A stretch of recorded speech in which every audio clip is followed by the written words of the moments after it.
إن الحمد لله نحمده ونستعينه ونستغفره ونعوذ بالله من شرور أنفسنا ومن سيئات أعمالنا من يهده الله فلا مضل له ومن يضلله فلا هادي له وأشهد أن لا إله إلا الله وحده لا شريك له وأشهد أن محمدا صلى الله عليه وسلم عبده ورسوله يا أيها الذين آمنوا اتقوا الله حق تقاته ولا تموتن إلا وأنتم مسلمون يا أيها الناس اتقوا ربكم الذي خلقكم من نفس واحدة وخلق منها زوجها وبث منهما رجالا كثيرا ونساء واتقوا الله الذي تساءلون به والأرحام إن الله كان عليكم رقيبا يا أيها الذين آمنوا اتقوا الله وقولوا قولا سديدا يصلح لكم أعمالكم ويغفر لكم ذنوبكم ومن يطع الله ورسوله فقد فاز فوزا عظيما ألا إن أصدق الكلام كلام الله وخير الهدي هدي محمد صلى الله عليه وسلم وشر الأمور محدثاتها وكل محدثة بدعة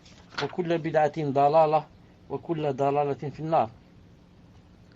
أما بعد, حياكم الله جميعا en cette soirée du mercredi 22 Safar 1435 de l'Hégire, correspondant 25 décembre 2013 bi'idnillahi ta'ala, avec le 23e cours bi'idnillahi subhanahu wa ta'ala. Le cours d'aujourd'hui, inshallah ta'ala, son titre c'est l'anti-islam, الجاهلية. نعم.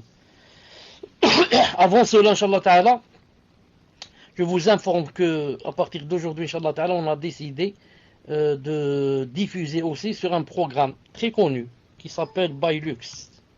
نعم. Un programme très connu qui s'appelle Bailux. نعم. Pour ceux spécialement, je crois, ou ceux qui n'ont pas accès au Paltalk. Pour ceux qui du Maroc et de Tunisie et d'autres pays n'ont pas accès au Paltalk, donc ils peuvent rentrer là-bas. Il y a un salon qui s'appelle Apprendre l'islam sur la vraie voie. Apprendre l'islam sur la vraie voie.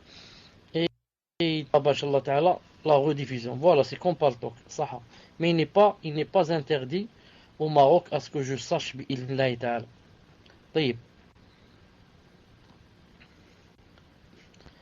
L'anti-islam, al-jahiliya, Cheikh Fawzan dit, hafidahullah, c'est une situation dans laquelle vivaient les Arabes avant l'islam. C'est la situation dans laquelle vivaient les Arabes avant l'islam. C'est-à-dire leur ignorance d'Allah, de ses messagers et des lois religieuses, ainsi que l'orgueil tribal, l'arrogance, l'oppression, etc. Avant cela, donc le titre, le grand titre, c'était quoi? Le grand titre, c'est l'explication du sens propre de l'anti-islam, c'est-à-dire le jahiliya.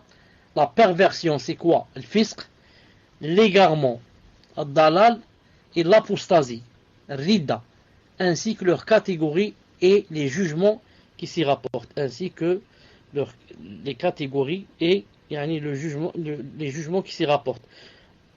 Ou le petit a, on a commencé par d'abord l'anti-islam, le jahiliya. Le cheikh a dit, l'anti-islam est la situation dans laquelle vivaient les Arabes avant l'islam.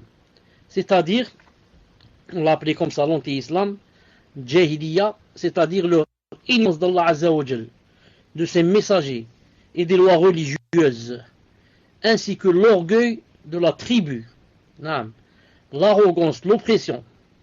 Donc cette période est appelée jahiliya par rapport à l'ignorance, al-jahl, qui est l'absence du savoir ou bien le fait de ne pas le mettre en pratique. Attention, il faut bien comprendre cela. Al-jahiliya, ça a deux sens. Ou bien l'ignorance vient de l'ignorance, al-jahl, ou bien des fois on a la science, mais quand on la pratique pas, ne fait pas la pratiquer, ça s'appelle aussi le jahiliya. Cheikh l'Islam Ibn Taymiyyah, rahimahullah, a dit, celui qui ne connaît pas la vérité est un simple ignorant. Mais s'il croit le contraire de la vérité, il devient doublement ignorant. Et s'il dit le contraire de la vérité, ou non cette vérité, de même ignorant. Donc, les gens avant l'envoi du prophète sallallahu alayhi wa sallam, étaient dans un état d'ignorance attribué à l'ignorance même, c'est-à-dire l'opposé du savoir. Car ce qu'ils proféraient parole ou faisaient comme acte n'était inventé que par un ignorant et n'était pratiqué que par un ignorant. De même, tout ce qui contredit les messages des prophètes, comme le judaïsme ou le christianisme, est considéré comme un état d'ignorance, et celui-ci était général.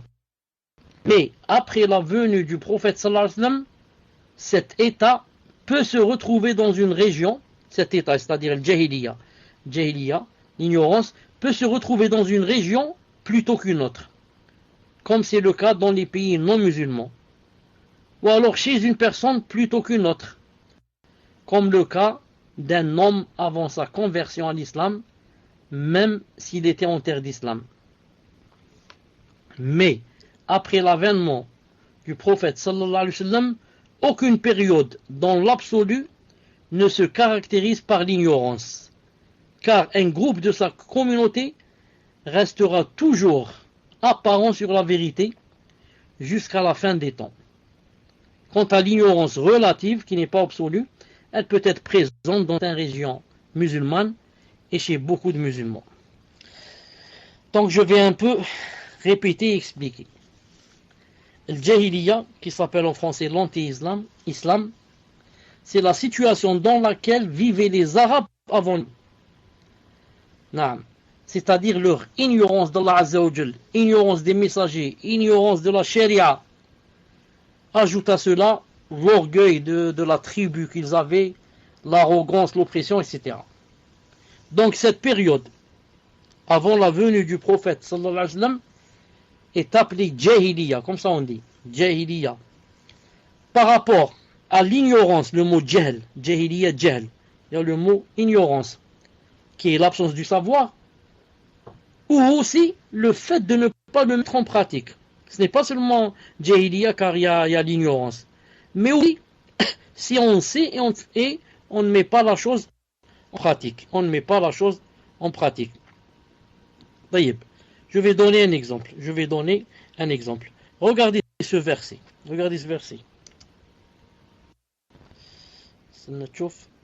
Allah Ta'ala dit dans le Coran, إنما التوبة على الله للذين يعملون بجهالة ثم يتوبون من قريب فأولئك يتوب الله عليهم وكان الله عليما حكيما. 4:17. C'est-à-dire Allah accueille seulement le repentir de ceux qui font le mal par ignorance, qui aussitôt se repentent. Voilà ceux de qui Allah accueille le repentir, et Allah est omniscient et sage. Regardez bien le verset, ce qu'il a dit Allah Ta'ala. Allah accepte seulement le repentir de ceux qui font le mal par ignorance et qui aussitôt se repentent. Cheikh Ibn Uthaymin rahimahullah a dit, vous voyez à peu près, si vous allez bien méditer ce verset, vous allez trouver qu'il y a un ishkel, il y a un petit problème. Pourquoi? Car ce qui est connu en islam, quoi? C'est que celui qui se repent, c'est celui qui fait une faute. Celui qui se repent, c'est celui qui fait une faute en sachant que c'est une faute. Mais celui qui fait une faute ne sachant pas que n'a pas fait une faute, c'est pour cela qu'il n'a pas besoin de se repentir. Vous avez compris? Moi, par exemple, c'est un exemple, c'est tout. Par exemple, je ne savais pas qu'il ne fallait pas manger telle chose, que c'était haram. Ensuite, moi, je l'ai mangé. Je n'ai pas fait de péché. Donc, je n'ai pas à me repentir. Si je me repens de ne pas avoir demandé la science, peut-être. Mais pas du péché lui-même. Je n'ai pas fait de péché. Alors, comment se fait-il? Allah Ta'ala a dit qu'il acceptait seulement le repentir de ceux qui font le mal par ignorance. Par ignorance, il n'y a pas de mal. Donc, ça veut dire quoi? D'ailleurs, laissez-moi vous dire que l'ignorance ici, dit en arabe, yani jahala. C'est pour ça qu'on parle de jahiliya. Donc, je disais, Donc ici, ça veut dire quoi? Pour que le verset soit clair et qu'il y ait d'ambiguïté dans le verset, ça veut dire que Allah Ta'ala accueille, ou accepte le repentir de celui qui fait le mal en sachant que c'était un mal, mais il ne l'a pas appliqué. C'est pour ça qu'on a dit tout à l'heure un peu en haut, si vous vous rappelez, on a dit l'antéisme jahiliya, c'est ou bien l'ignorance, ou bien le de ne pas mettre pratique. Donc ici le verset ce n'est pas l'ignorance, car celui qui est ignorant, Allah Ta'ala ne lui donne pas de péché, il n'a pas besoin de se repentir. Mais c'est plutôt celui qui n'appliquait pas. Donc il savait que telle chose était haram, mais ne l'a pas faite. Mais né à transgresser comme ça, si celui-là il faut qu'il revienne vite, et Allah subhanahu wa ta'ala lui pardonne. Ensuite, Cheikh l'Islam a dit, celui qui ne connaît pas la vérité est un simple ignorant. Mais s'il croit le contraire de la vérité, il devient doublement ignorant. Donc maintenant, c'est pour dire que l'ignorant en islam, et dans la charia, se divise en deux. Il y a l'ignorant simple et il y a l'ignorant complexe. Celui qui est complexe, c'est plus grave que l'ignorant simple. L'ignorant simple, c'est celui qui ne connaît pas du tout la chose. Si tu lui poses une question, je ne connais pas la réponse. C'est comme si tu lui disais, par exemple, quel mois les musulmans jeûnent une fois par an? Il te dit, je ne sais pas. Tu lui dis, combien qu'il y a de prières par jour? Il te dit, pas. Vous comprenez? Il n'a pas de science. S'il n'a pas de science, et de lui, il a une ignorance simple. Mais maintenant, s'il dit l'opposé de la vérité et de la science en répondant, celui-là, on dit de lui, c'est un ignorant complexe. Par exemple, on lui dit, quel est le mois que les musulmans jeûnent une fois par an? Il dit, par exemple, c'est Sha'ban, au lieu de dire Ramadan. Ou bien il dit, c'est Muharram. On dit de lui, il a une ignorance complexe. Non, parce qu'il a dit le contraire de ce qu'il fallait dire. Le premier est mieux que lui, il a dit, je ne connais pas du tout la réponse. Celui-là a dit ce qu'il ne fallait pas dire.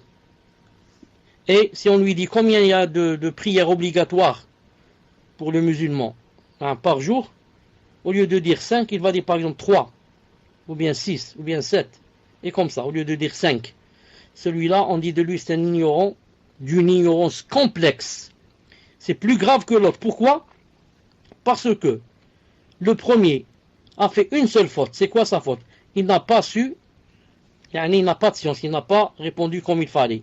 Et le deuxième a fait deux fautes. La première, il n'a pas de science. La preuve, il a dit que le mois qu'on doit jeûner, c'est Sha'ban, donc il n'a pas de science.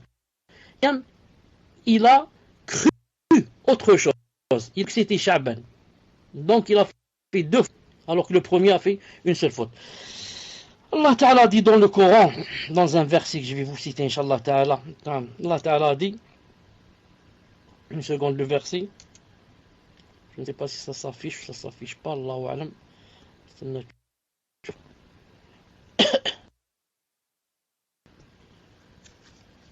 Une seconde. Il a dit, subhanallah,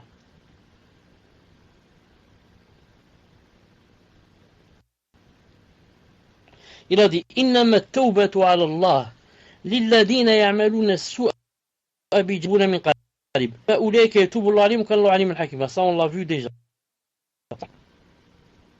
Il a dit أو كظلمات في بحر لجي يغشاه موج من فوقه سحاب ظلمات بعضها فوق بعض إذا أخرج يده لم يكد يراها من لم يجعل الله له نورا فما له من نور. Ça c'est 24-40. C'est-à-dire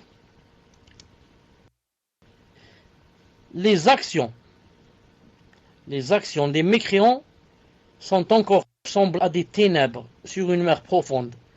Des vagues la recouvrent, vagues au-dessus desquelles s'élèvent d'autres vagues, sur lesquelles il y a d'épais nuages, ténèbres entassées les unes aux autres, au-dessus des autres. Quand quelqu'un étend la main, il ne la distingue pas. Celui qui la prive de lumière n'a aucune lumière. lumière. Ça, Ibn al-Qayyim rahimahullah a dit que Allah Ta'ala ici parlait de quelqu'un qui a une ignorance simple. Ténèbres sur ténèbres, vague sur vague, obscurité sur obscurité, tout ça, c'est quoi? C'est ignorance simple. Par contre, quand Allah Ta'ala a dit, avant ce verset, il a dit والذين كفروا أعمالهم كسراب بقيعة يحسبه الظمآن ماء حتى إذا جاءه لم يجدوا شيئا ووجد الله عنده فوفاه حسابه والله سريع الحساب 24-39. Ici, regardez ce qu'a dit Allah subhanahu wa ta'ala. Quant à ceux qui ont mécru, leurs actions sont comme un mirage dans une plaine désertique que l'assoiffé prend pour de l'eau.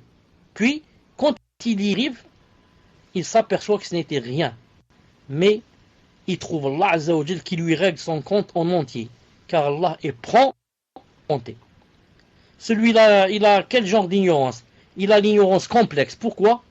Car il était dans une plaine désertique et il a vu quelque chose, il a vu quelque chose qu'il a pris pour de l'eau. Alors qu'en fait, il n'a vu qu'un mirage. Et quand il s'est approché, il a trouvé qu'il n'y avait rien.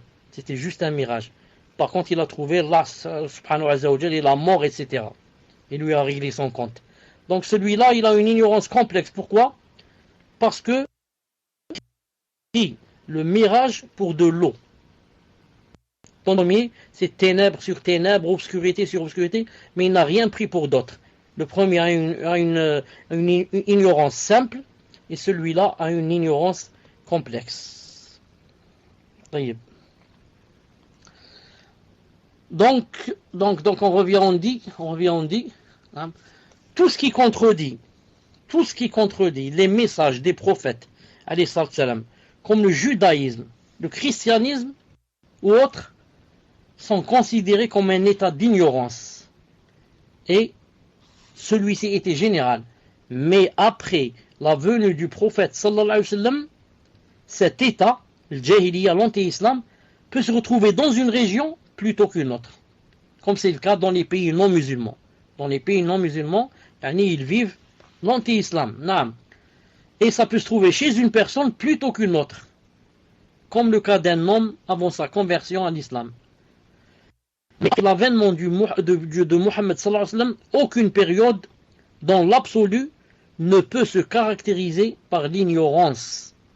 Car il y a toujours un groupe de sa communauté qui restera apparent sur la vérité jusqu'à la fin des temps.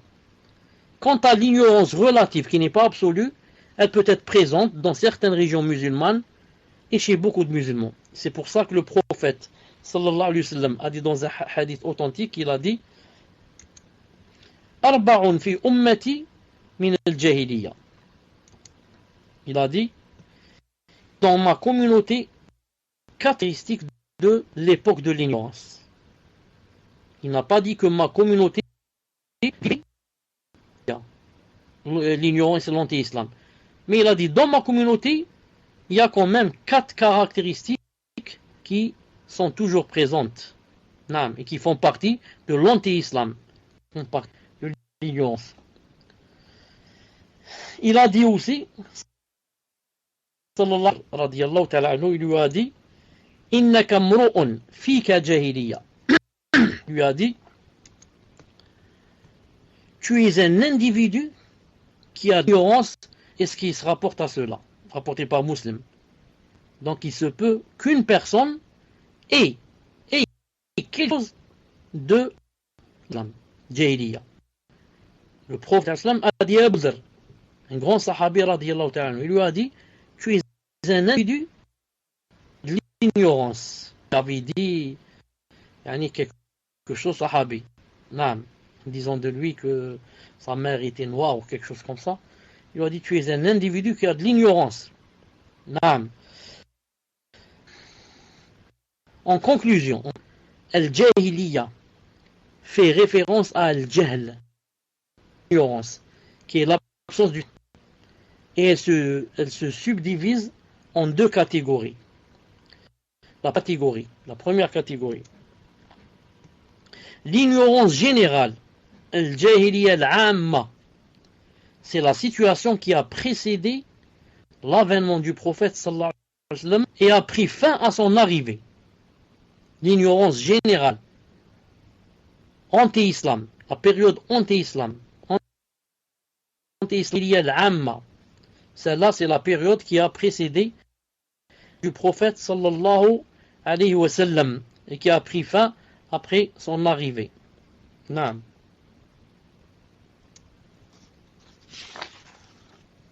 Deuxièmement, l'ignorance particulière, al-jahiliya al-khassa, particulière. Celle-là, elle est particulière à certains pays, certaines régions et certains individus. Et elle persiste jusqu'à de nos jours. Elle persiste jusqu'à de nos jours. Cheikh Hafidahullah dit, cela montre l'erreur de ceux qui attribuent de manière générale l'ignorance à notre époque en disant l'ignorance de ce siècle. Non. Il y a des gens qui jusqu'à présent ils te disent on vit dans la jahiliya. On vit dans la jahiliya. Alors que la jahiliya a pris fin avec l'avènement du prophète sallallahu alayhi wa sallam. Maintenant, elle est devenue relative. Elle se trouve seulement dans certains endroits, chez certains gens et comme ça. Mais pas l'absolu, la grande jahiliya. Celle-là, elle est partie avec le prophète, avec la venue du prophète sallallahu alayhi wa sallam. Le cheikh, Hafidahullah, quand il dit que certains disent l'ignorance de ce siècle, il a dit ils sont dans l'erreur. Je pense qu'il parlait par exemple de quelqu'un qui a écrit un livre qui s'appelle Jahiliyatul Qarni al-Ushrin, Ta'lif Mohammed Qutb. Ta'lif Mohammed Qutb, c'est Mohammed Qutb qui l'a écrit. Mohammed Qutb a écrit un livre qui s'appelle L'ignorance du, pour montrer que nous vivons comme fois les Arabes vivaient avant la venue du prophète sallallahu alayhi wa sallam. Et celui qui a écrit ce livre s'appelle Mohammed Qutb. C'est le frère de Sayyid Qutb. Le frère de Sayyid Qutb, très connu, qui a le tafsir, et que on dit de lui que vraiment, il a fait. Celui-là, c'est son fils, il vit en Arabie Saoudite. Il a essayé là-bas de propager les idées de son frère. Il n'a pas réussi là-bas, on lui a fermé toutes les portes. Al-Muhim, il est sur le même chemin, frère. Peut-être si ce n'est pas plus. Preuve, il a écrit un livre, ça fait seulement des années, qui s'appelle L'ignorance du XXe siècle. Alors que l'ignorance du XXe siècle, il n'y a pas. Car maintenant, le prophète islam est venu. Il n'y a plus l'ignorance absolue. Il faut dire l'ignorance relative. Et quand il pense du XXe siècle, il voulait te dire que la plupart des gens ne sont pas musulmans, comme a dit son frère. Et que maintenant, ce n'est pas la peine d'aller aux mosquées. Les mosquées sont comme les églises. Comme ça qu'a dit son frère. Il a dit, il n'y a pas de sharia, il n'y a rien. On vit comme des kuffars. On est dans la jahiliya. Al-Muhim. Le cheikh a dit, cela montre l'erreur de ceux qui attribuent de manière générale l'ignorance à notre époque en disant l'ignorance de ce siècle ou autre dans le même genre. Il serait plutôt correct de dire l'ignorance de certaines ou de la plupart des personnes de ce siècle. Comme ça, il faut dire. L'ignorance de certains gens ou de la plupart des personnes de ce siècle.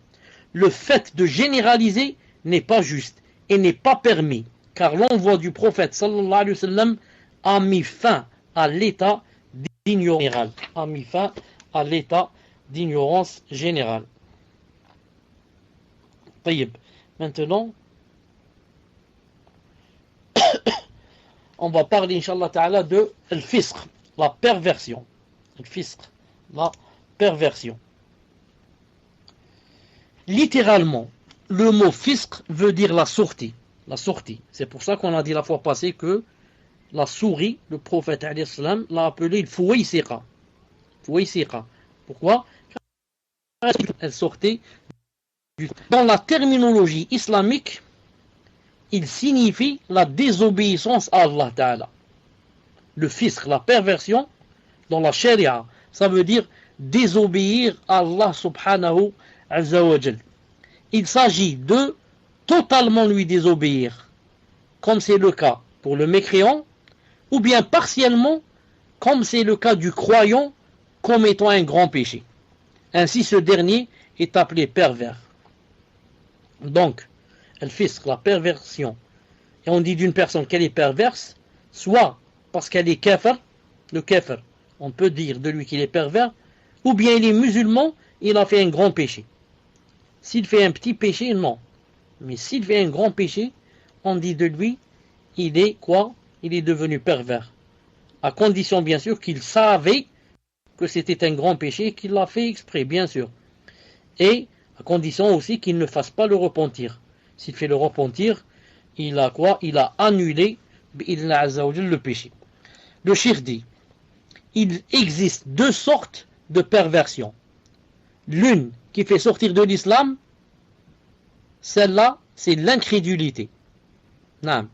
Ainsi, le mécréant est appelé pervers. En effet, Allah subhanahu wa ta'ala a dit d'Iblis. D'Iblis, qu'est-ce qu'il a dit?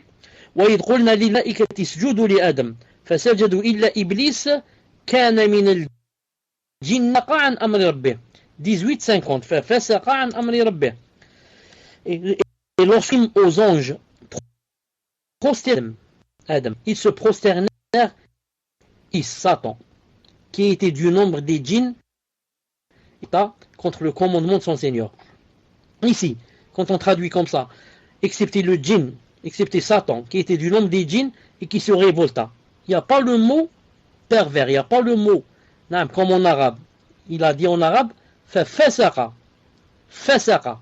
Il est devenu pervers. Illa Iblis, kana min al-jinn, fasaqa. Il a dit, excepté Iblis, qui était du nombre des djinns et qui a perverti, ou s'est perverti, en refusant le commandement de son Seigneur. Tu as dit maintenant, il se révolta. Donc, une preuve qu'il est devenu pervers, vous avez compris. Il fallait traduire avec le mot fasaqa. Il est devenu pervers. Al-Muhim. Cette perversion de sa part d'Iblis fut la mécréance. Allah Ta'ala a dit dans un autre verset, وَأَمَّا الَّذِينَ فَأْوَهُمُ النَّارِ 32-20. C'est-à-dire, lorsqu'ils auront été pervers, le refuge sera le feu. Le refuge sera le feu. Soit le feu. Donc, c'est sauf que le kafir, on peut dire de lui qu'il est pervers. Parce qu'il parlait ici, son refuge sera le feu. Ici, il vise les mécréants. Quelle est la preuve qu'il vise les mécréants? Peut-être qu'il parle des croyants. Le refuge sera le feu.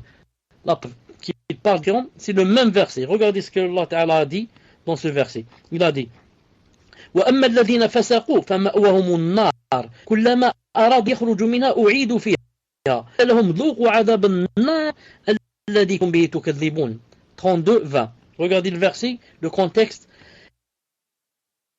Ceux qui auront été pervers, le refus feu. Toutes les fois qu'ils voudront sortir, ils seront, on leur dira, goûtez au châtiment du feu, au lieu de croire. Donc, c'est une preuve qu'il parle des kuffars. Quelle est la preuve? Il a dit, à chaque fois qu'ils vont sortir, ils y seront ramenés. Et c'est seulement le kafir qui ne sortira pas de l'enfer. Vous avez compris? Quant au croyant, il sortira de l'enfer même s'il rentre à l'enfer. Mais le kafir, non. Il a dit, toutes les fois qu'ils voudront en sortir, ils y seront ramenés. On va leur dire, goûtez au châtiment de Dieu, auquel vous refusiez de croire. Et aussi une autre preuve qu'il parle des kuffars, il a dit à la fin du verset, goûtez au châtiment du feu, auquel vous refusiez de croire. Que le croyant croit au feu, il sait qu'il y a le feu, mais seulement il a fait des péchés. Ils ont dit, il n'y a pas de Jahannam. Quant aux musulmans qui désobéissent à Allah Ta'ala, qui désobéissent à Allah Ta'ala, il est également appelé pervers. Quoique sa perversion ne le fasse pas sortir de l'islam. Donc il y a deux perversions. Celle qui fait sortir de l'islam et celle qui ne fait pas pour sortir de l'islam. Allah Ta'ala dit dans le Coran, regardez ce verset. والذين يرمون المحصنات لم يأتوا بأربعة شهداء فاجلدوهم 80 جلدة ولا تقبلوا لهم شهادة أبدا وأولئك هم الفاسقون. 24:4. Et ceux qui lancent des accusations contre des femmes chastes, sans produire ensuite 4 fouettez-les 80 coups de fouet et n'acceptez plus jamais leur témoignage. Et ceux-là sont les pères. Il parle de qui? Il parle des musulmans qui font quoi?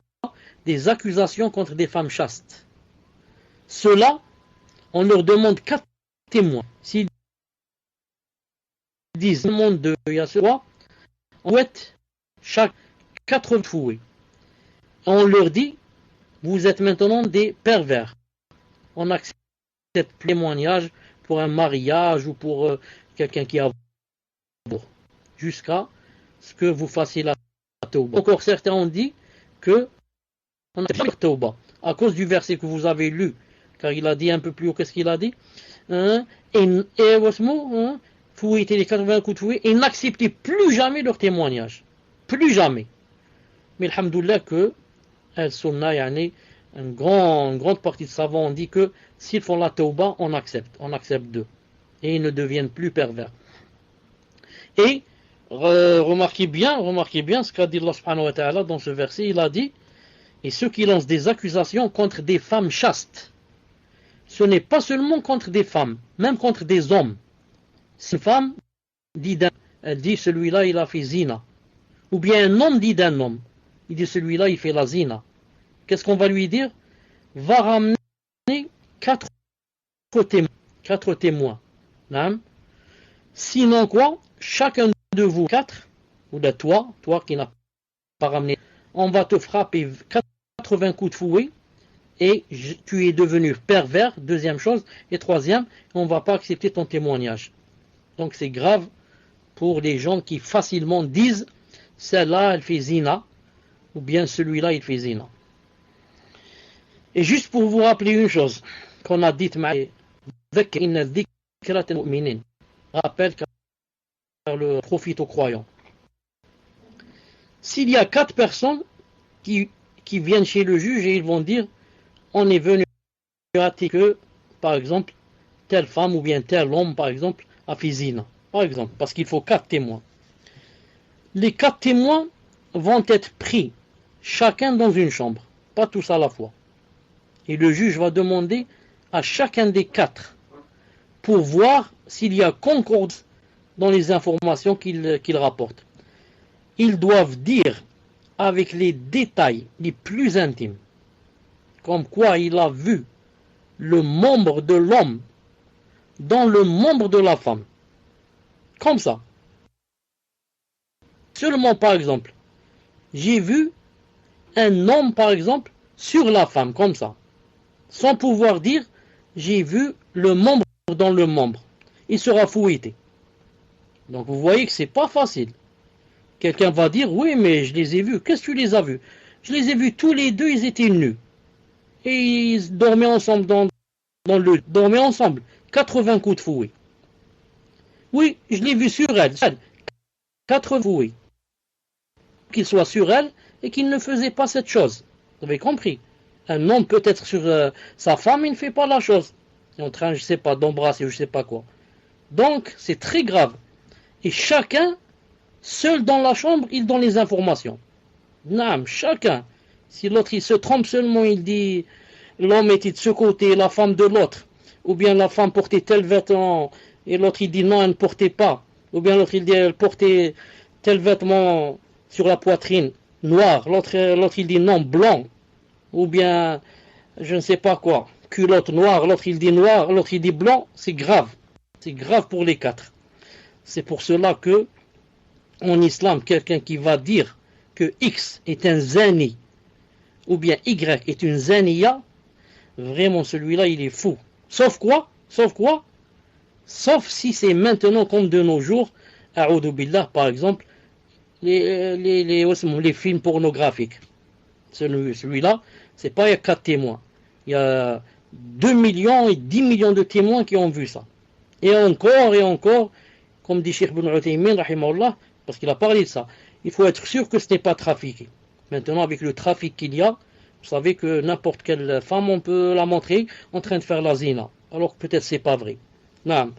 Donc c'est très dangereux de dire d'un musulman ou d'une musulmane, il a fait la zina.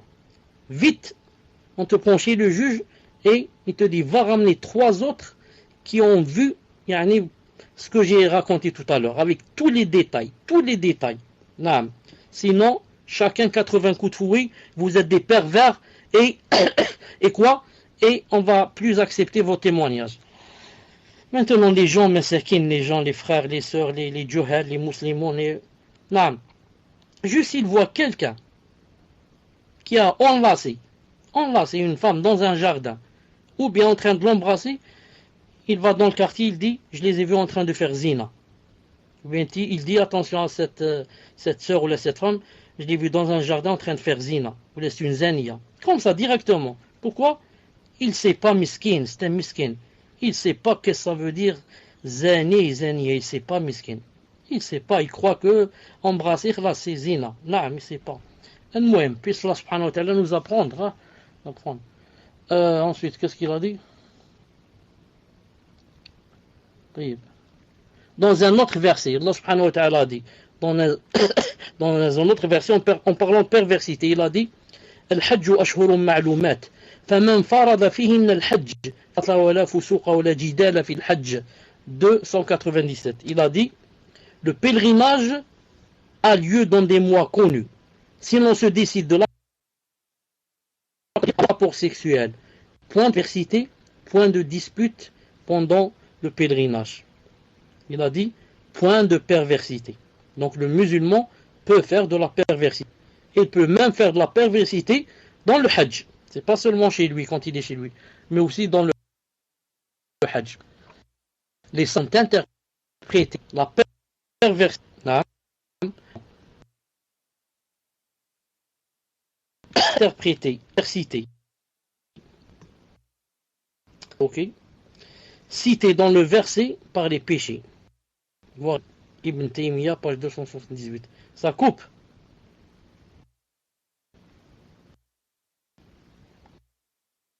Alhamdulillah. Et doucement. D'ailleurs, on va s'arrêter, Inch'Allah Ta'ala, ici. On a parlé donc de quoi? De l'anti-islam, le jahiliya, et on a parlé de la perversité.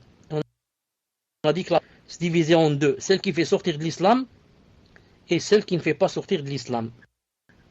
Et on a dit jahiliya, c'était après la venue du sallallahu alayhi wa sallam, devenu relative seulement. Seulement certaines personnes ont de la jahiliya, ou bien certains pays ont de la jahiliya et comme ça. Naam. سبحانك اللهم وبحمدك أشهد أن لا إله إلا أنت أستغفرك وأتوب إليك السلام عليكم ورحمة الله وبركاته. Donc la première question est, Cheikh, question d'un frère qui dit Ahsanallah ilaykum Cheikh, vous avez dit que l'ignorance absolue a disparu depuis l'arrivée du prophète sallallahu alayhi wa sallam. Pour les populations éloignées n'ayant jamais entendu parler de l'islam, on entend souvent dire que pour ces gens, un prophète leur sera envoyé le jour du jugement dernier et leur sort sera décidé selon s'ils suivront ou non ce prophète. Je voulais savoir sur quel dalil se basent les savants pour avancer cet avis. Je ne comprends pas cet avis car on sait tous que le dernier des prophètes est notre bien-aimé Mohammed sallallahu alayhi wa sallam. Donc pouvez-vous m'éclairer min fadlikum Cheikh wa barakallahu fikum wa hayakumullah. Une seconde, Inch'Allah Ta'ala. Je vais te ramener un hadith, bi'idnillah Ta'ala. Une seconde. J'ai essayé d'afficher un hadith. Dites-moi si c'est affiché. Si c'est affiché. Alhamdulillah. Bon, donc je ne l'ai pas en arabe, je le dis en français. Je ne l'ai pas en français, je le dis en arabe. Donc avant cela, je voudrais dire que le frère qui a dit je ne comprends pas, ou la sœur qui a dit, je ne sais pas qui a posé la question, qui a dit je ne comprends pas, comment le prophète d'un côté c'est lui le dernier des messagers, et de l'autre il y aura un autre messager au Qiyamah. Pas de contradiction. celui qui a dit je suis le dernier des messagers, lui-même a dit il y aura un autre, il y a un autre messager qui va venir Yom al-Qiyamah, mais celui-là, c'est spécialement pour certaines catégories de gens, entre autres ceux qui ont vécu comme dans l'Amazonie, etc., comme tu l'as dit toi. Et le prophète, quand il a dit je suis le dernier des messagers, ça veut dire ici sur terre. C'est vrai ce qu'il a dit. Personne ne viendra après lui comme prophète ou messager. Mais Yom al-Qiyamah, c'est tout à fait une autre chose. Et le messager que Allah Ta'ala va envoyer, le Rasoul, ce n'est pas un Rasoul pour tout le monde. C'est seulement pour certains gens. Et spécialement pour 4 catégories de gens. Le prophète a dit, comme c'est dans le hadith qu'on vient de dire, il a dit, sallallahu alayhi wa sallam, écrivez numéro 1 si vous m'entendez. Écrivez numéro 1 si vous m'entendez. Alhamdulillah. Donc il a dit, Arba'atun yahtajjuna yawm al-qiyamah. 4 personnes, c'est-à-dire 4 genres de personnes, vont yawm al-qiyamah essayer de débattre pour avoir raison. Rajulun asam, un homme et une femme bien sûr aussi, qui n'entendaient pas. Rajulun ahmaq, un homme qui ne comprenait pas les choses, qui était, comme on dit, quelqu'un, un sot, qui a perdu la raison. Rajulun harim, quelqu'un qui est vieux, au point où il ne comprenait plus aussi les choses. Wa rajulun mata fil fatra, et un homme qui est mort dans une période où il n'y avait pas de messager. Fa'amma al-asam, alors celui qui n'entendait pas, il va dire Ya Rabbi, laqad ja'a al-islam wa ma asma'u. Ya Rabbi, l'islam est venu et je n'ai rien entendu. Car j'étais quoi? J'étais un sourd, quelqu'un qui n'entend pas, donc j'ai pas entendu de la venue de l'islam. طيب. Amma al-ahmaq, celui qui était sot, comme on dit attardé mental ou quelque chose comme ça, il va dire Rabbi qad ja'a al-islam was-sibyan yahdifunani bil-ba'r. Ya Rabbi, l'islam est venu alors que les enfants me frappaient, et les excréments des chameaux, etc. Les excréments des brebis, des moutons, etc. Les petites boules comme ça. Il a dit, il me frappait. Ça veut dire que vraiment j'étais, je ne raisonnais pas du tout. Ensuite, al-harim, le vieillard. Le vieillard vieux au point où il savait plus ce qu'il disait. Il a dit, Rabbi laqad ja'a al-islam wa ma a'qil. Ya Rabbi, l'islam est venu alors que je n'avais pas de raison. Alors que celui qui est mort dans la période où il n'y avait pas de prophète, il va dire Rabbi, ma atani laka rasoul. Ya Rabbi, quant à moi, aucun messager n'est venu me voir. C'est-à-dire il n'est ni sourd, ni attardé mental, ni vieillard. Mais il va essayer d'établir la preuve en disant que aucun messager ne m'est venu. Comme maintenant ceux qui habitent, par exemple, dans l'Amazonie, si vraiment il y en a ce qu'on appelle les cannibales, etc. المهم فيأخذ مواثقهم. Allah subhanahu wa ta'ala va prendre لا يطيعنه, que ils vont lui obéir. Alors il va leur envoyer un rasoul, un messager, qui va leur dire entrez au feu, entrez au feu. Si vraiment vous croyez en moi et pour vous je suis un messager, alors entrez au feu. Il a dit فَوَالَّذِي نَفْسِي بِيَدِهِ, je jure par celui qui détient mon âme, لَوْ دَخَلُوهَا, s'ils étaient entrés au feu, lorsqu'il leur a dit entrez au feu, كَانَتْ عَلَيْهِمْ بَرْدًا وَسَلَامًا, alors ce feu serait devenu quoi? بَرْدًا وَسَلَامًا, froid, et aussi n'aurait pas fait mal, et aussi n'aurait pas fait mal, ne les aurait pas brûlés. Cheikh Al-Albani rahimahullah a dit, en parlant de ce hadith, il a dit sahih, regardez silsila sahiha 1434 et ta'liq ala raf' al-astar page 113. Donc le hadith est clair, est authentique, et inshallah ta'ala il n'y a aucune contradiction entre le fait qu'il soit le dernier messager sur terre et qu'il y aura là-bas d'autres messagers qui seront envoyés, une catégorie de gens qu'on va voir. Tout cela pour que vous sachiez quoi? Pour que vous sachiez que Allah Ta'ala jamais, jamais, jamais il ne lèse quelqu'un, jamais il ne fait du tort à quelqu'un, Et jamais il ne va faire entrer une personne en enfer alors que un messager lui est pas venu. Ou alors qu'elle était folle, cette personne. Qu'elle avait perdu la raison. Ou alors qu'elle était jeune, pas encore pubère. Ou alors vieillard qui a perdu la raison. Jamais Allah Ta'ala ne fait rentrer une personne en enfer jusqu'à ce que la personne reconnaisse qu'elle était dans la faute. Bi'idnillahi Ta'ala. Naam. Donc aucune personne ne peut établir la preuve sur Allah Azza wa Jal. Naam. Tfadal. Une seconde. Hein? Barakallahu fikum, cher. Question suivante d'une sœur qui dit, et donc si le frère n'a pas compris la réponse, qu'il me le fasse savoir, Inch'Allah. Sinon, question d'une sœur qui dit, Assalam, Hayakumullah, cher, que répliquer à une personne qui utilise comme preuve verset de Surat An-Nisa, Allah accueille seulement le repentir de ceux qui font le mal par ignorance et qui aussitôt se repentent. Voilà ceux de qui Allah accueille le repentir et Allah est omniscient et sage. Donc, enfin, je vous mets le verset, cher. Donc, cher, que répliquer à une personne qui utilise ce verset comme preuve pour certifier qu'Allah ne pardonne que les péchés commis en ignorant que c'est un péché?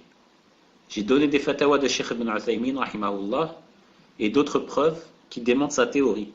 Mais rien n'y fait. La personne persiste à dire il ne faut pas être niais il ne faut pas être net pour pas comprendre ce verset. Allah ne pardonne qu'à ceux qui ne savaient pas. Barakallahu fikum, cher. Pour dire la vérité, je n'ai pas compris ce que veut dire la personne. Non, je n'ai pas compris ce que veut dire la personne. Est-ce que toi tu as compris? Résume-moi, barakallahu fik. Donc en fait, cher, dans ce verset, il est dit qu'Allah accueille seulement le repentir de ceux qui font le mal par ignorance et qui se repentent après avoir connu que c'est un péché. Et donc la sœur a dit qu'il y a une personne qui dit qu'Allah n'accueille le repentir que de ceux qui le font par ignorance. Donc si une personne fait un péché alors qu'elle sait que c'est un péché, Allah ne va pas lui pardonner. La sœur a dit qu'elle a ramené des paroles de Cheikh Ibn Uthaymin, entre autres, rahimahullah, qui prouvent le contraire, donc qui expliquent le contraire. Mais la personne dit, le verset est très clair, et donc ça ne sert à rien de dire telle ou telle chose. Le verset est suffisamment clair, et donc il faut l'appliquer comme il est dit clairement. Je ne sais pas si vous avez compris, cher. Une seconde, je cherche un verset. Premièrement, on dit à cette personne, on lui dit, personne en islam n'a le droit de comprendre les versets comme il veut lui. Il doit les comprendre comme l'ont expliqué les savants. Tu n'as pas le droit de comprendre comme tu veux. Mais tu comprends comme l'ont expliqué les savants. La preuve, ce verset que cette personne a cité, on va lui dire, puisque Allah a dit, alors, demandez aux savants, viens voir ce qu'a dit Cheikh Ibn Uthaymin sur ce savant. Il a dit, ce n'est pas par ignorance, mais c'est par manque de pratique. Manque de pratique. Taïb. Premièrement. Deuxièmement, une seconde. Deuxièmement, on dit à cette personne, Allah Ta'ala a dit, donc d'après toi, on va lire le verset, Allah Ta'ala a dit qu'il accueillait le repentir de ceux qui font le mal par ignorance. Par ignorance. Dis-moi, barakallahu fik, comment se fait-il que je doive me repentir d'une chose que j'ai fait par ignorance? Ça n'y a pas en islam. Je me repens d'une chose que je fais exprès. Si c'est par ignorance, ça s'appelle l'ignorance. Il n'y a aucun mal à cela. Et le prophète a dit dans un hadith authentique, Inna Allah rafa'a an ummati al-khata wa nisyan wa ma stukriu alayh. Que Allah Ta'ala a levé de ma nation, c'est-à-dire qu'il ne châtie pas pour al-khata, le fait de se tromper. Naam, nisyan, le fait d'avoir oublié. Et la contrainte. Donc ici, j'ai fait une chose par khata, j'ai fait une chose par faute, par ignorance. Le hadith est clair que Allah Ta'ala ne châtie pas pour cela. Donc, Allah Ta'ala n'est pas en train de parler de cela. Il est en train de parler d'autre chose. Ensuite, celui qui a dit ce verset, c'est Allah subhanahu wa ta'ala. C'est lui-même qui a dit cet autre verset, celui-là. قل يا عبادي الذين أسرفوا على أنفسهم لا تقنطوا من رحمة الله إن الله يغفر الذنوب جميعا إنه هو الغفور الرحيم. Ce qui donne en français, on va voir ce que ça donne. Ô mes serviteurs, dis à Mohammed, ô mes serviteurs, qui avez commis des excès à votre propre détriment, ne désespérez pas, car Allah pardonne tous les péchés, tout. Non, Allah ne pardonne pas seulement les péchés qu'on fait avec ignorance. Il a dit, il pardonne tous les péchés. La preuve, vous avez commis des excès. Celui qui commet des excès, ça veut dire il sait ce que c'est un péché, il le fait, et il le refait, il le refait, des excès. Et c'est contre toi, à ton propre détriment. Malgré cela, Allah Ta'ala te dit, écoute, ne désespère pas de la miséricorde. Non, je pardonne tous les péchés, tout. En arabe, Inna Allah yaghfiru dhunuba jami'a, jami'a, c'est la globalité. Min alfaz al-umum. Ça veut dire celui qui dit que Allah Ta'ala ne pardonne pas tel ou tel péché, on lui dit, tu es un menteur. Donne un dalil. Allah a dit, il pardonne tous les péchés. Donne un dalil qui ne pardonne pas ce péché. Non, et comme ça. Tfadal. Barakallahu fikum, cher. Question suivante d'une sœur qui dit Hayakum Allah. Donc c'est la question de son mari qui est donc présent et qui dit je regardais une vidéo sur l'enfer et je me suis mis à pleurer de crainte. Et le shir dans cette vidéo a dit le jour de la résurrection, les gens diront ô messager d'Allah, aide-nous. Au même moment, je pleurais par crainte d'Allah Azza wa Jal. Je me suis mis à lever les mains et à répéter ce que le shir disait et j'ai dit Ya Rasulullah. Et plus tard dans la journée, je me sentais mal et j'ai encore répété Ya Rasulullah. Par la suite, j'ai fait Tawbah. Je voulais savoir si j'ai fait un acte de shirk qui m'a fait sortir de l'islam. Éclairez-moi car je ne suis pas bien depuis cet acte. Barakallahu fikum shirk, qu'Allah vous récompense.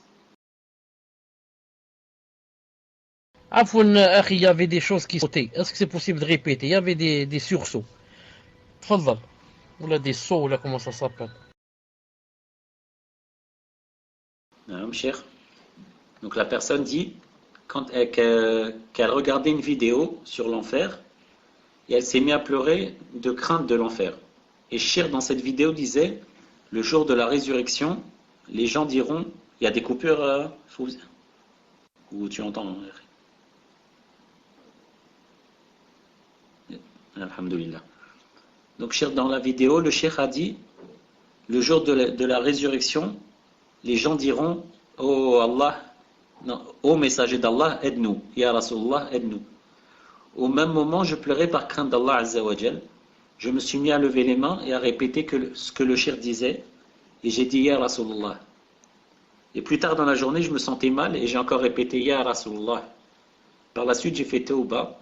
Je voulais savoir si j'ai fait un acte de shirk qui m'a fait sortir de l'islam. Éclairez-moi car je ne suis pas bien depuis cet acte shirk. Qu'Allah vous récompense. Non. En fait, je ne comprends pas pourquoi les gens croient que comme ça facilement on peut sortir de l'islam. L'islam, on ne sort de lui qu'après avoir décidé de faire des choses qui font sortir de l'islam. Ce n'est pas si une phrase sort de moi, sort de ma bouche alors que je ne voulais pas dire cette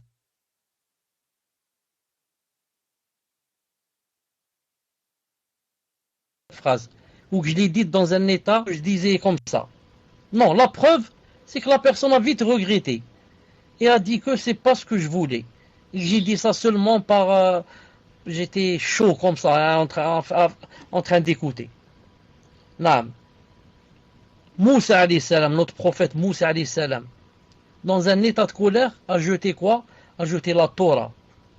Est-ce qu'il est devenu kafir? Non, pourquoi? Il était dans un état où il ne savait pas ce qu'il faisait. La colère était tellement grande.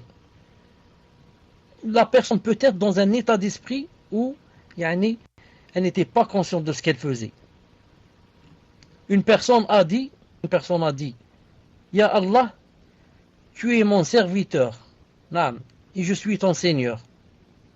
Et le prophète a dit, elle s'est trompée de grande joie, tellement elle était dans une grande joie qu'elle a dit cette phrase. Et Allah Ta'ala lui a pardonné. Allah Ta'ala lui a pardonné. Je dis à cette personne, si tu dis, ou alors c'est sorti tout seul de ta bouche sans le vouloir, ou alors c'était pas ce que tu voulais dire, tout cela ne fait pas sortir de l'islam, bi'idnillahi ta'ala. Tout cela ne fait pas sortir de l'islam, et on ne sort pas comme ça facilement de l'islam alors qu'on ne veut pas sortir. Alhamdulillah, c'est une ni'ma d'Allah. Suite, supposons seulement par supposition, on va supposer tout. Supposons que je sois sorti de l'islam. J'y rentre. Je dis, Ya Rabbi, pardonnez-moi, je suis rentré dans l'islam, c'est tout. Ya Allah, je me suis trompé. Ya Allah, pardonnez-moi. Ya Allah, j'ai fait une faute. Ya Allah, je ne vais plus recommencer. Et Allah Ta'ala me pardonne, bi'idnahi ta'ala. Ça, c'est dans le cas où je suis sorti. Mais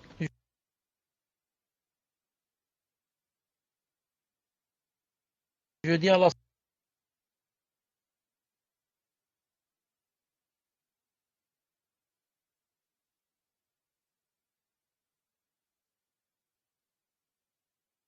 sœur, Inch'Allah Ta'ala, qu'elle n'est pas sortie parce que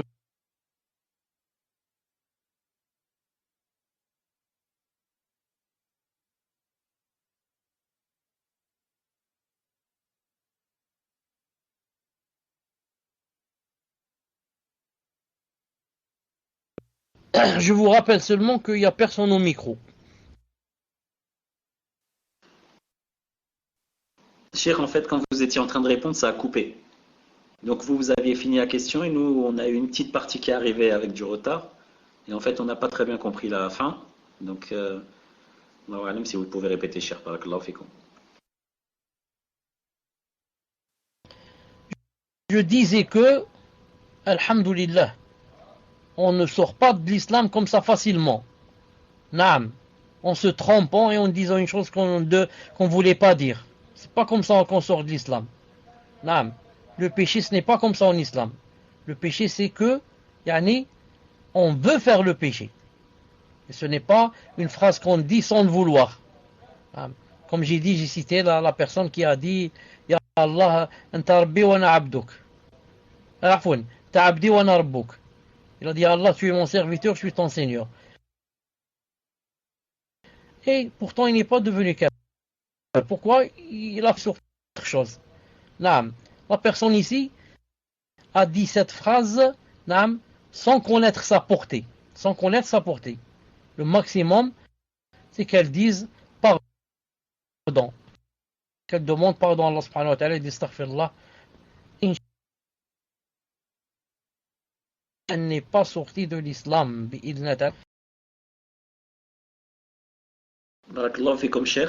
On a plus ou moins bien compris, mais je pense que vous devez ressortir et revenir, Inch'Allah. Parce qu'il y avait des petites coupures à la fin, Cheikh. J'ai pas compris qu'est-ce que tu as dit, barakallahu fik.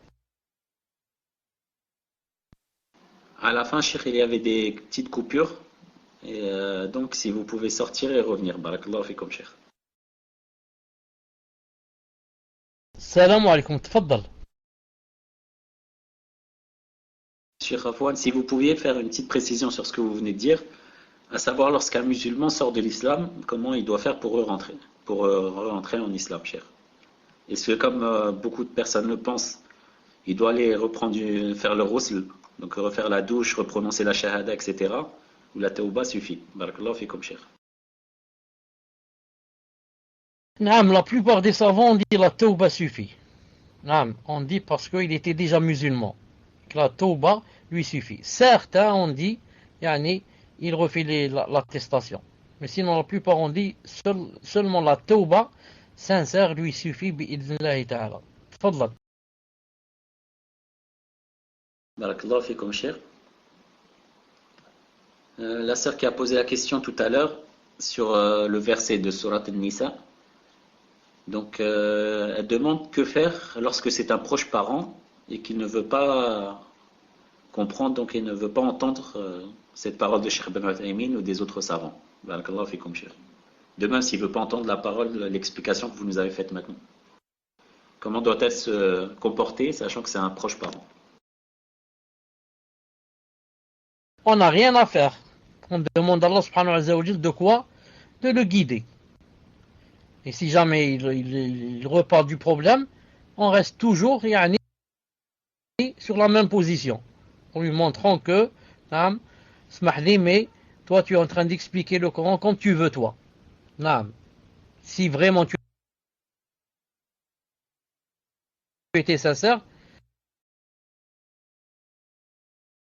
Question suivante, donc, Cheikh. Question d'un frère qui dit: Cheikh, dans le cours d'aujourd'hui, vous avez parlé de Sayyid Qutb, alors que Cheikh Al-Albani, rahimahullah, a mis en garde contre lui. Est-ce que j'ai bien compris, Cheikh? Éclairez-moi, barakallahu fikum. J'ai pas bien compris la question, il y avait des coupures. Tu as dit que j'ai parlé de Sayyid Qutb et que Cheikh Al-Albani a mis en garde. Mais il manque quelque chose dans la question. Tfadal. Naam, Cheikh, vous avez bien entendu en fait. Et la personne veut juste savoir si c'est normal que vous ayez cité cette personne alors que Cheikh Al-Albani a mis en garde contre lui. Je crois que la personne n'a pas bien entendu ce que j'ai dit. D'abord, est-ce que vous m'entendez bien?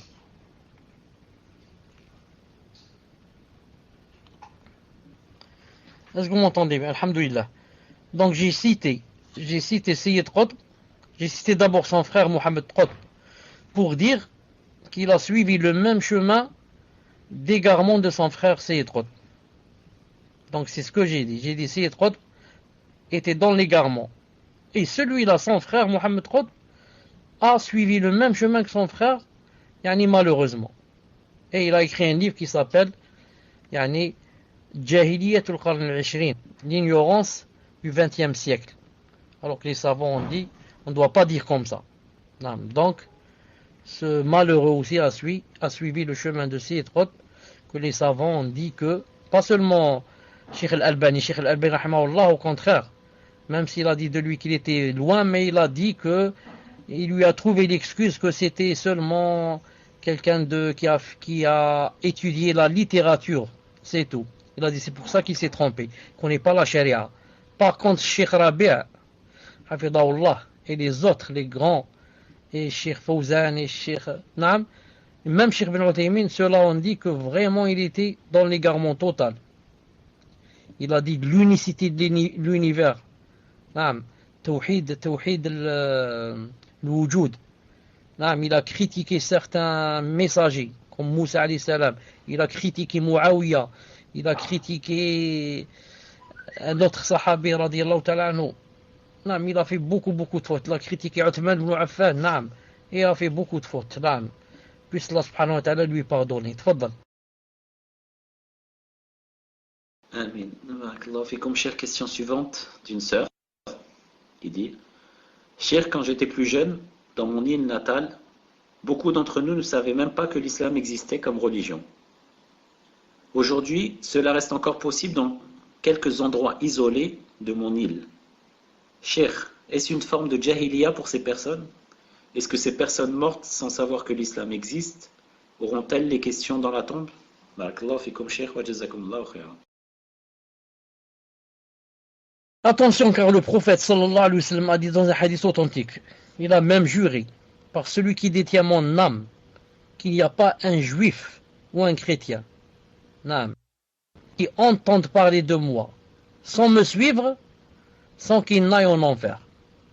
Pas un juif ni un chrétien qui n'entende parler de moi, ensuite ne me suit pas, sans qu'il n'aille en enfer. Ça veut dire qu'il ira en enfer. Nous on parle de quoi? De gens vivant dans un endroit où vraiment on entend, il n'y a pas, comme on dit, de communication. Vraiment, ils n'ont jamais entendu de quelqu'un qui s'appelle Mohammed sallallahu alayhi wa sallam. Alors que de nos jours, par exemple, la plupart des gens, même les kuffars, d'ailleurs ils l'appellent Mahomet, ils disent comme ça, Mahomet. Ça veut dire qu'ils savent que c'est un prophète envoyé, et seulement ils ne veulent pas reconnaître qu'il a été envoyé pour tout le monde. Ou bien ils disent qu'il n'a pas été envoyé du tout, celui-là c'est pas un prophète, pas un vrai, c'est un menteur, Astaghfirullah. Ils disent quoi? Il a été envoyé seulement aux Arabes, pas à nous. Naam.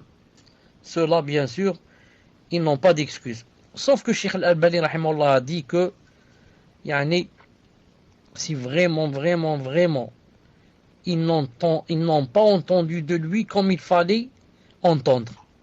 Que c'était un prophète, que c'était quelqu'un de bien, et quelqu'un de généreux, et quelqu'un de fiable, et quelqu'un qui aime le bien aux gens, et quelqu'un, il a dit, peut-être qu'une personne comme ça, qui n'a entendu de lui que du mal, que c'était quelqu'un qui aimait les femmes, qui aimait même, astaghfirullah, certains ont dit qu'il aimait les enfants, et que des choses horribles à entendre, peut-être qu'une personne pareille, peut-être qu'elle sera yani, jugée yani, yawm al-qiyamah, comme dans le hadith qu'on a cité tout à l'heure, des quatre. Les quatre et les trois premiers qui ont dit, on n'a pas entendu de l'islam. Wallahu alam. Sinon, le hadith est clair, que toute personne qui a entendu de lui n'a pas voulu le suivre, qu'elle ira en enfer. Wal'iyadu billah. Qu'Allah nous en préserve, cher. Question suivante, et plutôt j'ai regroupé plusieurs questions, cher, qui sont dans le même rapport, qui ont toutes le même rapport, cher. Donc à savoir, cher, pouvez-vous nous éclairer sur la signification exacte de zina? De la zina, puisque vous avez dit, si je ne me trompe pas, que le fait d'embrasser une personne, ce n'est pas de la zina. Barakallahu fikum, cher. Et comment doit-on se comporter, et comment doit se comporter le musulman face à une personne qui accuse une croyante de zina? Barakallahu fikum, cher. D'abord, je suis très content, alhamdoulilah, que toutes les questions sont sur la aqidah, alhamdoulilah. Ah, on est aux questions du cours. Alhamdoulilah. Est-ce que la personne, parce qu'il y avait toujours des coupures, la personne voulait savoir c'était quoi, dans la charia, c'était quoi, quand on dit zina, c'est ça? Reprends-moi si je me suis trompé.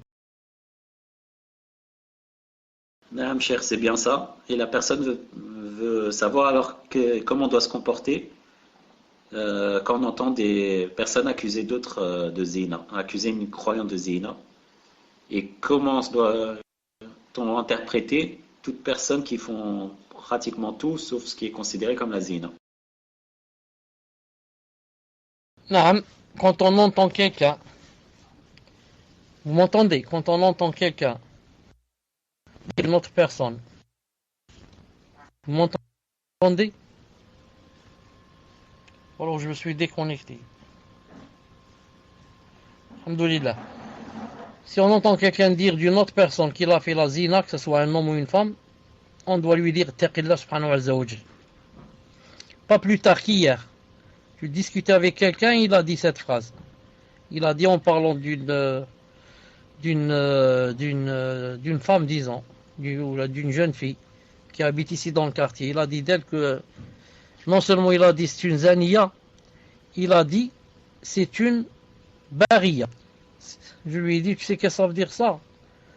Tu n'as pas dit seulement qu'elle est une zaniya, tu as dit que c'est une femme de joie, c'est-à-dire qui travaille dans cela, qui fait cela avec l'argent. Je lui ai dit, ça c'est vraiment grave. Je lui ai dit, zaniya déjà tu peux pas le dire. Et je lui ai un peu expliqué, ce que je vous ai expliqué tout à l'heure. Pour dire d'une personne que c'est un zani ou c'est une zaniya, il faudrait que vous soyez au moins 4 à les avoir vus en train de faire le rapport. 4 personnes au moins. Et qui c'est ces 4? Qui c'est ces 4? Des gens qui boivent, qui ne font pas la prière? Non, non. Des 4 qui remplissent les conditions. Des pieux. Qui prient à l'heure, qui ont la barbe, qui ceci. Naam. Des 4. Et que ce ne soit pas encore des femmes. Subhanallah al-Adim. Donc qui aillent quoi? Qui vont témoigner, qu'ils ont vu telle femme qu'ils accusent ou bien tel homme en train de faire le rapport intime,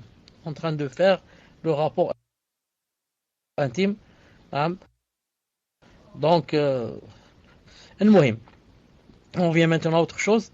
Si jamais on voit une personne faire toute chose sauf le rapport intime, c'est quoi son jugement? On dit de cette personne, c'est quoi? C'est une perverse. La personne, en faisant ainsi, est devenue perverse. Elle a fait quoi? Elle a fait un grand péché. Mais, c'est-à-dire qu'elle a fait la zina. On dit d'elle que cette personne a fait tel et tel haram, mais n'a pas fait la zina. Car même si tu l'as vu en train de faire la zina, tu ne peux pas dire. Il manque 3 personnes avec toi pour témoigner. Mais tu dis que cette personne, il faut prendre garde d'elle. C'est une perverse, bi'idnillahi ta'ala. Fadlan. Barakallah fikum cheikh. Question suivante d'une sœur qui demande par rapport au cours de la semaine dernière. Elle dit que vous avez parlé d'hypocrisie. Donc, Afoun, j'ai coupé parce que je voulais dire une chose. Et surtout que la deuxième question, la nouvelle, parlait d'hypocrisie. Je voulais terminer dans la zina dans laquelle on parlait plus la ta'ala nous préserver. Regardez en islam, c'est étonnant. C'est étonnant en islam. Tu as vu une femme, ou là un homme, ou là un couple. Tu étais par exemple dans la chambre et tu as vu par exemple par le trou de la serrure. Ou alors tu as une caméra et tu as vu, il ne savait pas qu'il y avait la caméra dans la chambre. Subhanallah al-Azim, tu as vu en train de faire le rapport intime.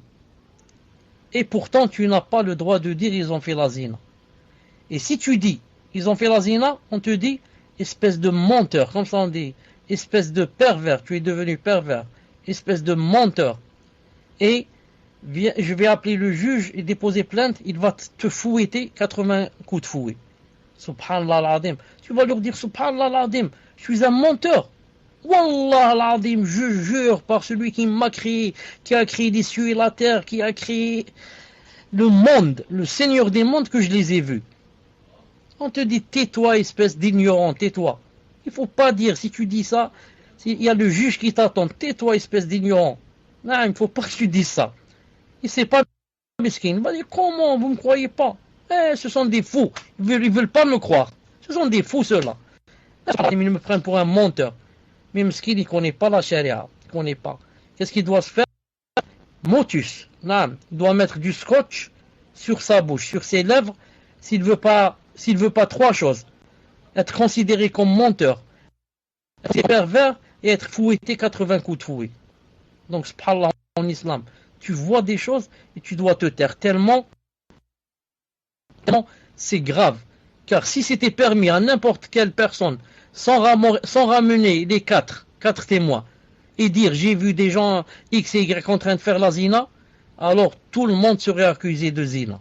Tout le monde. Seulement il la voit en train d'embrasser, il dit là ils ont fait la zina. Il les voit nus, il dit ils ont fait la zina. Et toutes les familles seraient accusées de zina, al-'a'idhu billah. Comment qu'ils s'en vendent? J'ai pas compris. Tfadlal. C'est lui qui dit partout en fait qu'il l'a faite. Yajhar bil ma'siyah, cheikh.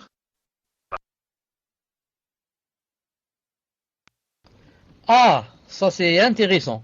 Si une personne dit j'ai fait la zina et que cette personne n'est ni folle, ni enfant, qui n'est pas pubère, ni attardé mental, une personne normale, qui dit j'ai fait la zina, Cheikh Ben Uthaymin a dit il y a de 2 choses l'une. Ou bien, on lui dit répète la phrase 4 fois, comme a fait le prophète avec Maïz, qui est venu lui dire j'ai fait la zina. Il fait semblant de ne pas l'entendre. Il dit peut-être tu es faux. Il dit j'ai fait la zina. Il dit c'est la zina. Peut-être tu as seulement, comme on dit, joué avec elle. Il dit j'ai fait la zina jusqu'à ce qu'il ait dit 4 fois. Comme ça dit Cheikh Ben Uthaymin. Ou bien, on lui dit répète 4 fois. Ou bien, il a dit, il y a le deuxième avis qui dit on accepte même si c'est une fois. Pourquoi? Car il a dit beaucoup d'autres gens. On dit j'ai fait la zina, il n'aura pas dit répéter 4 fois. Il a dit une seule fois ça suffit. Ensuite le Cheikh Ben Uthaymin a résumé, il a dit comment qu'on va faire? On va voir, on va lui demander 4 fois ou bien une fois. Si on est sûr que la personne, on sait ce qu'elle dit, il dit une fois ça suffit. Si elle dit j'ai fait la zina, khlas, on a fait la zina. Mais si on a des doutes sur la personne, peut-être qu'elle ne sait pas ce qu'elle est en train de dire, peut-être qu'elle dit n'importe quoi, on lui fait répéter 4 fois. Vous avez compris? Donc une personne, si elle dit j'ai fait la zina, c'est elle qui a reconnu la zina. Naam. Donc c'est permis de dire que telle personne est un zani ou bien zaniya. Pourquoi? Parce que lui-même a reconnu. Et quand il a reconnu comme ça en islam, on va faire sur lui le commandement d'Allah Azza wa Jal. C'est-à-dire s'il est célibataire, il ne s'est jamais marié, on va le fouetter sans coup de fouet et l'éloigner du pays où il a fait la zina.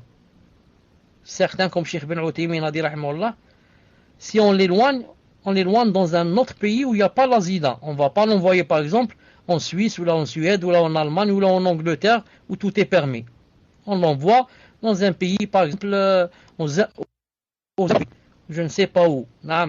Et encore au Zimbabwe, maintenant il y a la zina partout. Donc, on va, Cheikh Ibn Uthaymin dit, c'est permis de le mettre en prison. En prison, à la place de l'extrader du pays 1 année. Et maintenant, s'il s'est déjà marié dans sa vie, au moins une fois, marié, il a divorcé, ou là il est toujours marié, ou là sa femme est morte, ou là il s'est marié. S'il s'est déjà marié dans sa vie, celui-là, lapidé jusqu'à la mort. Lapidé jusqu'à la mort. Non. Pour que vous sachiez, c'est quoi Allah nous en préserver. Et ce qui est bien en islam, si un homme dit j'ai fait zina, on n'a pas le droit de dire avec qui tu as fait zina. Car il a fait la zina, il l'a pas faite tout seul. Donc il a fait la zina avec une femme. C'est ça la zina. Et en islam, on ne lui demande pas avec qui tu as fait la zina. Non. Toi, tu as dit que tu as fait la zina, ça nous suffit. On va appliquer sur toi la loi d'Allah Azza wa Jal. Si maintenant, j'ai fait la zina avec X, en citant une femme. J'ai fait la zina avec X, Y, en citant la femme. On va faire comme a fait le prophète, sallallahu alayhi wa sallam. Un homme est venu lui dire que mon fils travaillait chez tel couple. Et il a fait la zina avec la femme de l'homme chez lequel il travaillait. Qu'a dit le prophète sallam? Parce que l'homme, il a dit qu'on m'a dit que je dois donner, je ne sais pas, son mouton, etc. Il a dit non, c'est pas comme ça. Il a dit, je vais te montrer mon fils, on va le fouetter sans coup de fouet. Il doit quitter le pays. Ensuite, il a dit, Ya Unais, à un sahabi, Ya Unais, Urdo, il a le mar'a, va voir la femme qui a été citée ici, comme quoi son fils a fait la zina avec elle. Va la voir et demande-lui si elle reconnaît ou elle nie. Si elle reconnaît, applique sur lui la loi. Et Unais est allé voir la femme et lui a dit, voilà, quelqu'un a dit qu'il a fait la zina avec toi. Est-ce que tu reconnais ou tu nies? Regardez, subhanallah al-azim. Est-ce que tu reconnais ou tu nies? Si tu nies, si elle dit, c'est pas vrai, il n'a pas fait la zina avec moi. Il revient vers le prophète islam et lui dit que elle est innocente. Entre parenthèses, même si elle a menti, parce qu'il ne sait pas. Mais si jamais elle dit, j'ai fait, ils vont la lapider. Qu'est-ce qu'elle a dit, la femme? Elle a dit, j'ai fait la zina. Subhanallah al-azim. Et on l'a lapidée jusqu'à la mort, parce qu'elle était mariée. Subhanallah al-azim. Alors qu'elle aurait pu dire, j'ai pas fait. Et elle aurait sauvé sa peau. Subhanallah al-azim. C'est pour dire qu'en islam, si quelqu'un dit j'ai fait la zina, on lui dit qu'il a fait. Si jamais il dit j'ai fait avec telle femme, ou bien elle dit avec tel homme, on envoie quelqu'un, ou là le juge va faire présenter la personne, la deuxième, il lui demande seulement. Si elle dit c'est vrai j'ai fait la zina, il applique sur elle la loi divine. Si elle dit non j'ai pas fait, il lui dit donc va chez toi, tu n'as pas fait, tu es innocent. Naam, tfaddal. Barakallahu fikum, cher. Une sœur demande donc en précision.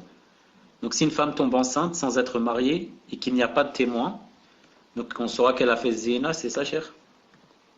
Et cette femme sera-t-elle considérée comme fornicatrice? Donc est-ce que le simple fait qu'elle soit enceinte suffira en islam? Tomber enceinte, vous m'entendez? Tomber enceinte.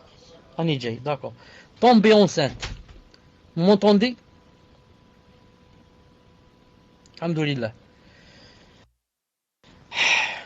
Tomber enceinte sans être marié est un des grands délits de la zina. Sauf bien sûr, avant de commencer à dire pour dire à la personne qui a fait zina, on va commencer par lui dire qu'est-ce qui s'est passé, raconte. Peut-être qu'elle va dire que quelqu'un m'a agressé et m'a contraint. Il y a la contrainte. Hein? 2 ou 3 personnes vont prendre la femme, ils vont l'enchaîner, ils vont faire zina avec elle et elle va tomber enceinte. Vous avez compris? Elle va dire on m'a mis un revolver sur ma tempe. Donc, on doit d'abord savoir yani, comment cette grossesse est venue. Sinon, bien sûr, elle ne peut donner aucune preuve que c'était contrainte ou que c'était agression ou que c'était. Donc, c'est une des grandes que la personne a fait zina. La preuve, elle est tombée enceinte. J'ai oublié de dire une chose tout à l'heure. Quand j'ai parlé que on dit zina, ce n'est pas seulement, et les savants ont dit, même si c'est par sodomie, par rapport à la femme. Ce n'est pas seulement dans l'endroit où sort l'enfant, mais c'est aussi si c'est par derrière, un homme avec une femme par derrière. Ça aussi, ça a la même loi que la zina. Ça, c'est un homme avec une femme. Si c'est un homme avec un homme, ça, c'est autre chose. Ça s'appelle liwat, et ça a un autre châtiment. Certains ont dit on les brûle vivants, et d'autres ont dit non, on les jette du plus haut endroit qu'il y a dans la ville. S'il y a un immeuble, par exemple, de 50 étages, on les prend au 50e, on les jette de là-bas vivants. Naam. Car Allah Ta'ala, ceux qui ont fait comme ça, comme l'autre, il les a frappés avec des cailloux et des rochers tombant du ciel. Il a dit donc la même chose, on va les faire tomber d'en haut. Et certains ont dit on les brûle vivants, mais c'est pas l'avis le plus fort, car le prophète a dit que personne n'a droit de torturer avec le feu, sauf le créateur du feu, le seigneur du feu qui est Allah. Sauf Allah, il peut torturer avec le feu, pas nous. Naam. Tfaddal. Barakallahu fikum, cheikh. Question suivante. Cheikh, est-ce que la bid'a se divise en plusieurs catégories, comme le tawhid qui se divise en 3 catégories? Barakallahu fikum, cheikh. Les savants, la plupart des savants, quand ils divisent la bid'a, la divisent en 2. Ils disent bid'a mukaffira qui fait sortir de l'islam, et bid'a mufassira. Et bid'a qui fait quoi? Qui rend la personne perverse. C'est tout. Il ne la fait pas sortir de l'islam. C'est comme ça que disent la plupart de Al-Sunnah ou Jama'a.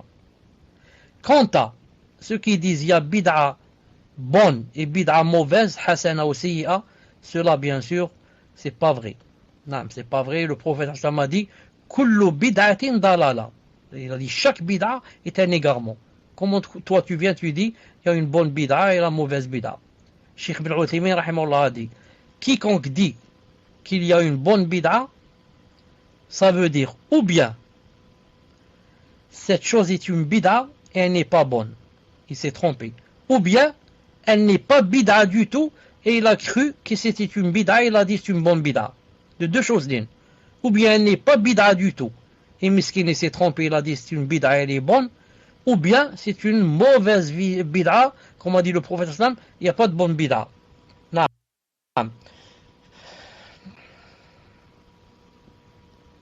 Quelqu'un demande quels sont les égarements de Sayyid Qutb. J'ai dit, je redis, si quelqu'un veut lire ou la savoir quels sont les égarements de Sayyid Qutb, je lui propose un livre qui s'appelle justement les égarements de Sayyid Qutb, écrit par Cheikh Rabi' Hafidahullah, où il montre que Sayyid Qutb a eu plus de 10 ou 20 égarements. Entre autres, qu'il disait de l'unicité de l'univers, Wahdat al-Wujud, et qu'il a critiqué des Sahaba, comme Uthman ibn Affan et Muawiyah, qu'il a dit que tous les musulmans de notre époque sont des kuffars. Comme ça il a dit, tous les musulmans de notre époque sont devenus des kuffars. Ils vivent dans la jahiliya, il a dit, ils vivent dans la période anti-islamique. Il a dit, les mosquées ne sont plus des mosquées, elles sont devenues des synagogues. C'est pas la peine d'aller à la mosquée. Là-bas, à la mosquée, on n'adore pas Dieu. Il a dit, elles suivent le gouverneur, etc. Donc, elles ne sont pas de vraies mosquées. Et comme ça, il a dit des choses vraiment horribles. Tfadal. Barakallahu fikum, cher. Question suivante d'une sœur. Je la repose. Donc, vous avez parlé de l'hypocrisie lors d'un précédent cours. Lorsque des personnes parlent de vous à d'autres et qu'elles disent que vous êtes un traître, et que lorsque vous rencontrez ces personnes, elles vous saluent normalement avec un grand sourire, est-ce que cela c'est de l'hypocrisie? Sachant cela, ne préféreriez-vous pas ne plus avoir affaire à elles et leur faire savoir que ce sont des hypocrites d'agir de la sorte? Car si on pense de vous que vous êtes un traître, pourquoi garder contact avec ces gens?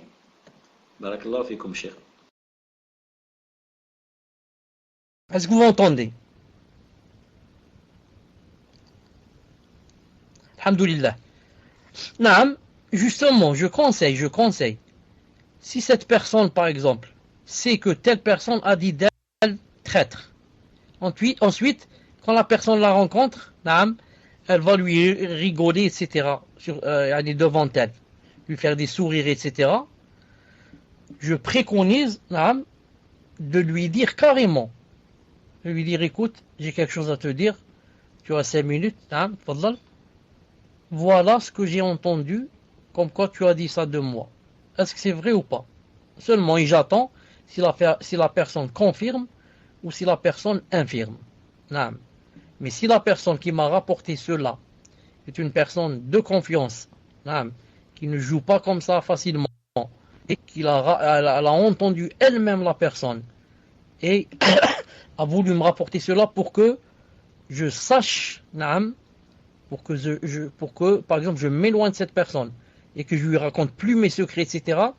Donc, je crois cette personne, mais pour vérifier davantage, comme a dit Allah Ta'ala,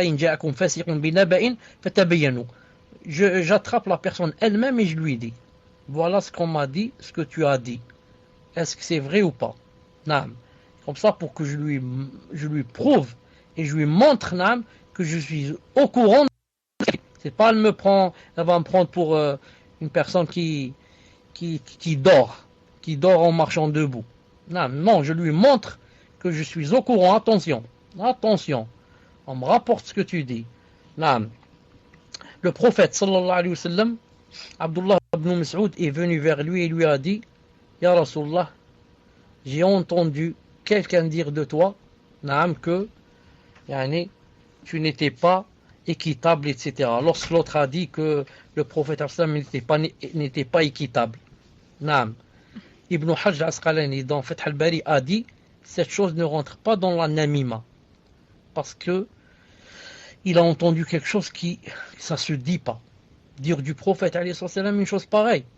Il est allé rapporter au prophète sallallahu alayhi wa sallam, et le prophète sallam a rougi de colère et a dit, Rahimallah, Moussa alayhi salam, Oudhiya fa sabar. Il a dit que Allah Ta'ala porte la miséricorde à Moussa alayhi salam. On lui a fait plus de mal que moi et il a quoi? Il a patienté. Donc Ibn Hajr a dit que cette personne, quand elle a rapporté au prophète sallam ce qu'elle a entendu, il a dit ça rentre pas dans la comment ça s'appelle, la namima, la médisance. Elle voulait le mettre en garde et lui dire voilà ce que les gens disent de toi. Mais la médisance, c'est avoir du mal dans le cœur et tu voudrais rapporter des propos à d'autres spécialement pour rompre les liens entre eux. Vous avez compris? Pour rompre les liens entre eux. Mais si jamais maintenant toi, tu as un ami qui est masha'Allah, pieux et masha'Allah, et ensuite tu entends des gens parler de lui, on a dit de toi telle chose ou X a dit de toi, ça rentre pas dans la namima si tu veux, pour que il soit sur ses gardes et pour qu'il sache quels sont ses ennemis et pour qu'il sache comment faire à l'avenir. Je ne laisse pas comme ça dormir debout, alors que les gens sont en train de parler de lui. Naam, tfadlal. Afwan. Naam, je dois m'arrêter là, Inch'Allah Ta'ala, pour aujourd'hui. Naam, j'ai des raisons. Je dois m'arrêter là, Inch'Allah Ta'ala. Je vous donne rendez-vous à samedi, Inch'Allah Ta'ala. Et désolé pour ce désagrément. سبحانك اللهم وبحمدك اشهد ان لا اله الا انت استغفرك واتوب اليك السلام عليكم ورحمه الله وبركاته. Dans le prochain cours, dis-moi quels sont les gens qui ont parlé de moi. Quand je vais quitter le salon, il y a des gens qui vont parler. Tu vas me dire, et c'est pas de la médisance, ça c'est comme on l'a vu dans le cours. Inch'Allah, allez, salam alaikum wa rahmatullah.